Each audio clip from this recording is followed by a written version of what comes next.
كبش ذبيح بذكر الإله. Әуелгі неке алғашқы ер мен әйел арасында болды. And then he said, Uskun anta wa zawjuka al-jannah. Алла тағала бізге некенің мақсаты жәннат екенін айтады. Егер сіздің отбасыңыздағы өміріңіз тозақ сияқты көрінсе, демек некеңізде кемшілік бар. Себебі некенің мақсаты жәннат. Жәннатта адам қалаған затын ішеді, жейді және өмірдің бар рахатын көреді. Егер қияметтен кейін сіз бен біз Алла бұйыртып, оның кешірім мен рахымына бөленсек, біз әйелдерімізбен жәннатта қосыламыз. Қосылған күні жайлы орында жайғасып, бір-біріңізге тамсанып отырасыздар. Құранда некенің физикалық одаққа қарағанда достық қарым-қатынастың артықшылығы баяндалады.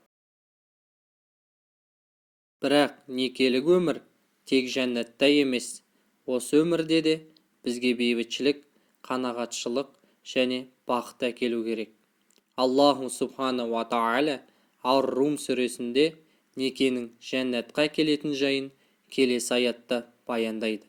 Сондай-ақ Алланың айқын дәлелдерінің бірі, оларға бауыр басып, жандарың жай тапсын деп, сендер үшін өз болмыстарыңнан жұбайлар жаратып, араларыңа сукун сезім ұялатқандығы.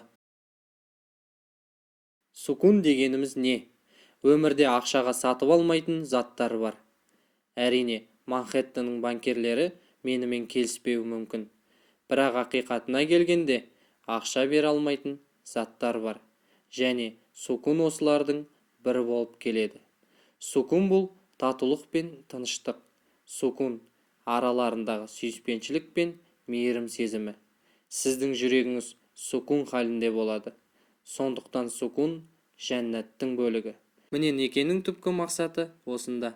Егер сіз әлі үйленбесеңіз, күйеуге тимесеңіз, онда отбасын құруға тездетіңіз. Бисмиллахир-рахманир-рахим. ومن آياته أن خلق لكم من أنفسكم أزواجا لتسكنوا إليها وجعل بينكم مودة ورحمة إن في ذلك لآيات لقوم يتفكرون. Құрметті көрермендер, осы видеоға лайк басып, арнамызға жазылыңыздар және достарыңызбен де бөлісуді ұмытпаңыздар.